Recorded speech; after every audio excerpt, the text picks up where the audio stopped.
Et bon, il est plus là. Maxime a 13 ans et comme 1 million d'adolescents français, il occupe son temps libre à jouer sur son ordinateur. Un de ses jeux préférés, Counter-Strike. C'est quoi le principe de ce jeu, Maxime? Qu'est-ce qu'il faut faire? En fait, il y a 2 équipes. Il y a les terroristes et il y a les antiterroristes. Et une équipe doit se débarrasser de l'autre. Et comment on se débarrasse des terroristes? On les tue à coups de pistolet, mitraillette, grenade même, couteau. Voilà. D'accord. C'est un jeu où on tue les gens. Voilà. C'est un jeu juste pour tuer les gens, en fait. Mais c'est marrant. Ce jeu est un FPS, First Person Shooter, un jeu dans lequel l'arme sur l'écran est dirigée par le joueur, comme si c'était le prolongement de sa main. Toi, t'es où? Là, je suis dans la base, j'arrive. Ah, t'es là. Tu vas souffrir, hein. Maxime ne parle pas tout seul. Il joue en réseau avec son copain Paul, son adversaire dans le jeu, et s'adresse à lui grâce à un micro. Alors là, qu'est-ce qui s'est passé? Bah là, mon ami Paul vient de me tuer. Donc là, non, je suis mort. Counter-Strike est un best-seller auprès des adolescents. Et pourtant, c'est un jeu d'une extrême violence. On est vraiment très loin des premiers jeux vidéo. Les jeux comme Pong, Space Invader ou Zelda paraissent aujourd'hui bien poussiéreux. En 35 ans, on est passé d'une image plate, des jeux très basiques, à des formes de plus en plus sophistiquées. Maintenant, depuis son canapé, on peut jouer au foot, faire de la musique, mais aussi décapiter, mitrailler ou étrangler ses adversaires.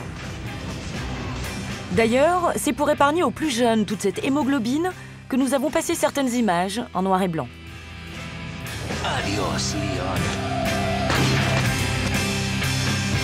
Alors, comment vivent les ados avec ce quotidien parfois très violent? Et les parents sont-ils suffisamment avertis sur le contenu de ces jeux?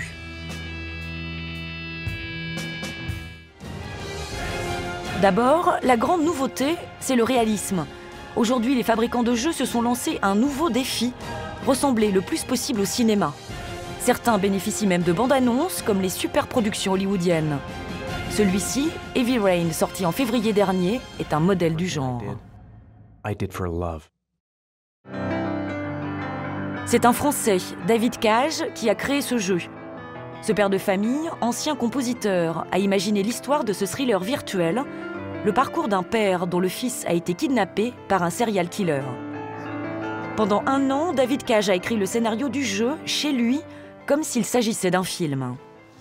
C'est exactement comme un scénario de film dans lequel on a, ça commence, extérieur jour, devant l'école, d'autres mères venues chercher leurs enfants sous des parapluies, enfants qui courent pour les rejoindre. Voilà, on essaie de décrire le plus clairement possible ce qui se passe et on essaye de faire des schémas, puisqu'évidemment tout ça va devoir être fabriqué en 3D. Je mets beaucoup d'images, je vais chercher des illustrations, j'essaye en fait de créer un document qui soit aussi inspirant pour l'équipe. David a monté sa société de développement de jeux vidéo à Paris, à 2 pas de chez lui. Heavy Rain est sa 3e production. Le budget est énorme, 20 millions d'euros, c'est plus que Taxi 4, produit par Luc Besson. Et pour cause, tout le jeu a été pensé et fabriqué comme un film d'action. Une centaine de personnes a travaillé pendant 4 ans pour donner vie aux personnages du jeu. Qu'est-ce qu'on fait de beau aujourd'hui? Bah écoute, je sais pas. Et pour la première fois en France, pour qu'ils soient crédibles, les personnages virtuels ont d'abord été incarnés par des comédiens. Ils ont passé des essais comme pour un long métrage. Cet acteur, par exemple, a servi de modèle au détective privé virtuel.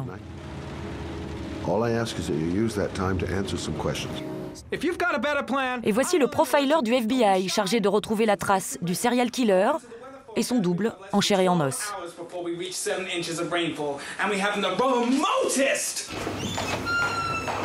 Dans cette salle, qui ressemble plus à un gymnase qu'à un plateau de cinéma, les 70 comédiens ont passé 1 an à interpréter toutes les scènes du jeu. Alors là, on est sur le plateau de motion capture de Quantic Dream. Donc la motion capture, c'est une technologie qui permet la capture de mouvements sur des acteurs réels. Donc on positionne des marqueurs qui réfléchissent la lumière infrarouge. Et on a autour de nous 28 caméras. Donc chaque caméra envoie un signal infrarouge qui est réfléchi par le marqueur et qui est recapturé par les caméras. Et ça donne la position en 3 dimensions du mouvement et de l'acteur. Si les équipes ont autant travaillé sur le réalisme des scènes, c'est pour scotcher les joueurs à leur siège. Notre objectif, c'est vraiment de créer une tension, d'immerger émotionnellement le joueur dans l'histoire. Et c'est vrai que si on arrive à lui donner la chair de poule à un moment, parce qu'il s'intéresse à ce qui se passe, il s'attache au personnage, ben on aura vraiment atteint notre but.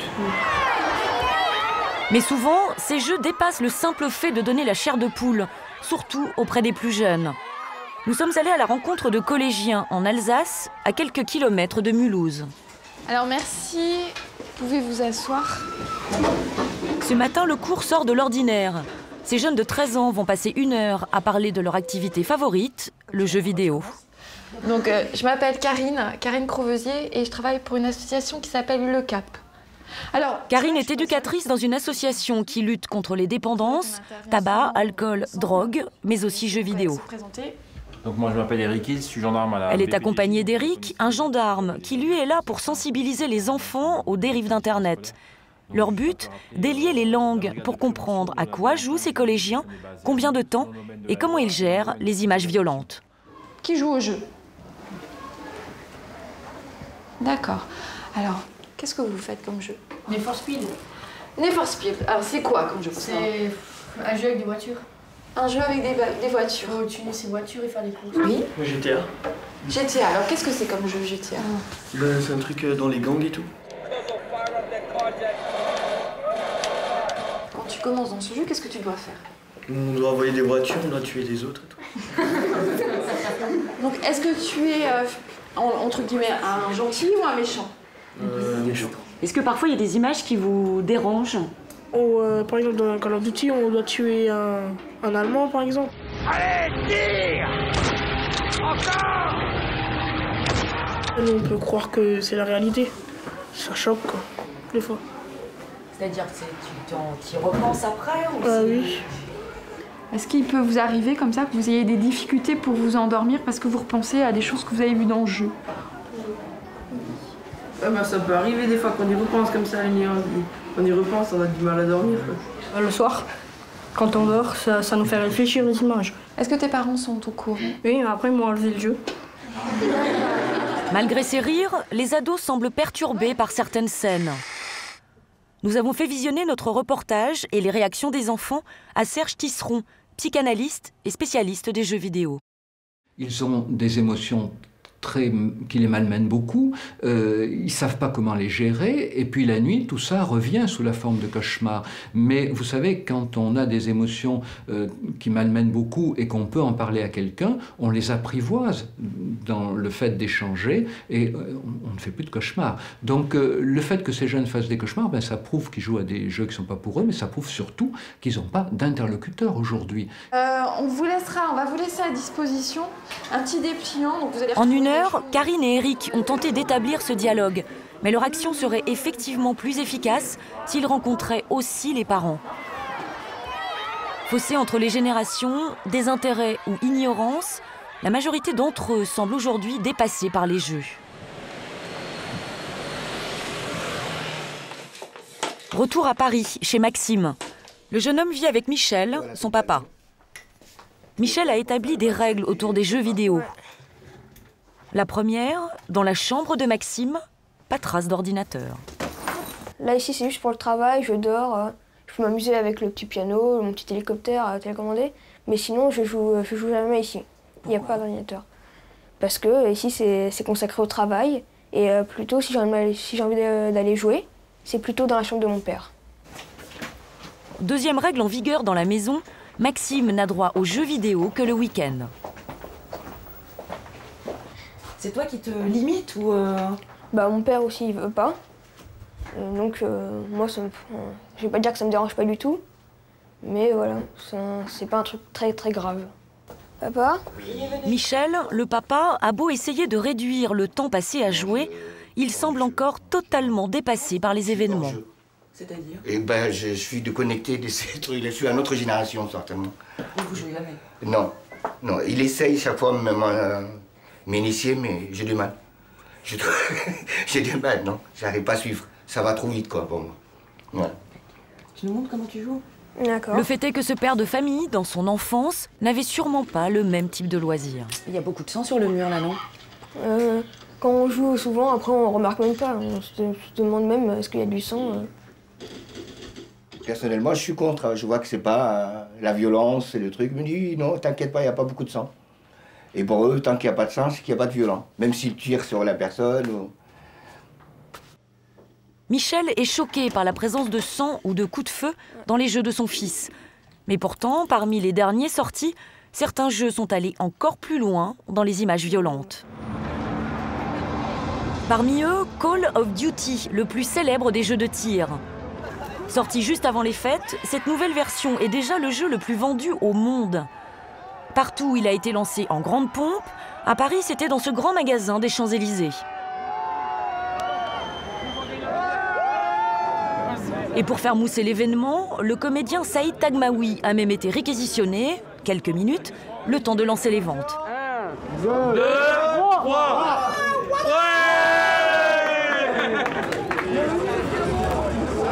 Pour Noël, rien qu'en France, près d'1 million d'exemplaires a été mis en rayon. Et comme avant chaque sortie, dans les magazines spécialisés, les journalistes ont testé ce jeu. C'est Gianni qui nous fait découvrir la toute dernière version de Call of Duty. Dans cet épisode, un agent américain infiltre un réseau terroriste. Une scène de carnage dans un aéroport a créé la polémique sur Internet quelques jours auparavant. N'oubliez pas de Russes. Donc voilà, on est un terroriste en costume, comme les autres. Et là, il commence. Alors effectivement... Alors vous êtes où, vous? Moi, je tiens le pistolet en gros plan qu'on voit. D'accord. Oui, ça c'est moi, je peux bouger la tête.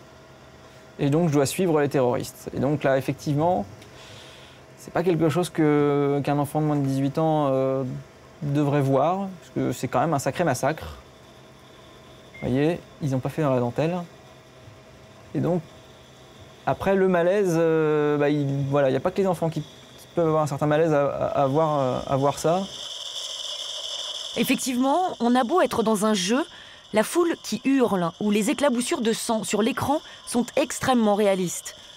Alors peut-on laisser les mineurs évoluer dans de telles scènes de crime ? C'est un problème général des images, c'est quand vous voyez représenter quelque chose que vous avez envie de faire, vous pouvez avoir l'impression que si c'est présenté dans un environnement réaliste, c'est un petit peu l'autorisation qui vous est donnée de le faire. Alors c'est valable pour le cinéma, mais au cinéma on voit les choses passer une fois. Le problème dans les jeux vidéo, c'est qu'on peut les rejouer beaucoup, avec le risque de s'enfermer dans un scénario mental qu'ensuite il risque de reproduire dans la vraie vie. Mais il y a pourtant un garde-fou. Pour Heavy Rain, une signalétique moins de 18 ans. Du coup, le concepteur du jeu ne s'est interdit aucune scène violente. Ce n'est pas un jeu pour enfants, c'est écrit sur la jaquette, ce sera un jeu interdit aux moins de 18 ans. Donc c'est à la fois une nécessité absolue, mais c'était aussi un moyen d'avoir une liberté artistique, de vraiment pouvoir aborder les thèmes qu'on avait envie d'aborder sans se soucier de dire « Ah oui, mais si les enfants y jouent… » Non, les enfants n'y jouent pas, c'est interdit de leur vendre, c'est moins de 18 ans. Dans les faits, interdit-on vraiment la vente de certains jeux vidéo aux mineurs ? La classification en question existe depuis 2003. C'est le système européen PEGI censé donner des informations sur le contenu des jeux. Par différents sigles, l'éditeur doit indiquer sur la jaquette si le jeu contient des scènes violentes, s'il est question de sexe ou de drogue. Il doit également inscrire un âge minimum sur le jeu de 3 à 18 ans. Mais cette norme n'est pas une interdiction de vendre, seulement une recommandation. Alors quand un mineur se présente à la caisse avec un jeu pour adultes, quelle attitude adoptent les vendeurs? C'est clair que nous, on ne demande pas la pièce d'identité, mais bon, on peut... Si je dirais que si le mineur il a 16 ou 17 ans, c'est clair qu'on peut encore se dire, bon, allez, il a peut-être 18 ans. Mais quand il a 12 ans, c'est clair, voilà, t'as 12 ans, sinon tu ne prendras pas ce jeu. Pour vérifier que les vendeurs conseillent effectivement les jeunes, nous sommes allés faire les boutiques avec Mathias et Alexis, 2 adolescents de 13 ans. Vas-y, c'est en haut. Premier essai dans une chaîne spécialisée dans les jeux vidéo. Ah viens, sinon je prends X-Men. Ah, X-Men, il peut être bien. Ils choisissent un jeu d'action, déclinaison d'un film américain à succès. Avez-vous la carte game, jeune homme? Non. Non? Le jeu est déconseillé aux moins de 18 ans. Pourtant, à la caisse, on leur demande s'ils ont une carte de fidélité, pas du tout s'ils ont l'âge requis pour cet achat. Et voilà. Si, au revoir. Les 2 adolescents vont ensuite dans un grand magasin de produits culturels. Là encore, l'offre est pléthorique. Ça a l'air stylé, ça. Mate le gun. Merci, au revoir. Dans cette deuxième boutique, les 2 garçons passent à la caisse avec un jeu déconseillé aux moins de 18 ans sans qu'on leur demande rien. Nous retrouvons Mathias et Alexis en fin d'après-midi, les bras chargés de sacs. Dans combien de boutiques vous êtes allés? 5. Et combien de jeux vous avez achetés? 5. Donc dans chaque boutique, on vous a pas posé de problème? Non, pas du tout. On vous a pas demandé votre âge? Non. Et quel âge vous avez? 13 ans. Et les jeux que vous avez achetés? 16, 18. Et on vous demande pas votre carte d'identité, rien du tout? Non. Dans les 5 enseignes visitées, notre expérience a été concluante. La classification par âge pour les jeux vidéo n'est donc pas une barrière. En tout cas, quand ce sont les adolescents qui se chargent eux-mêmes d'acheter leurs jeux préférés.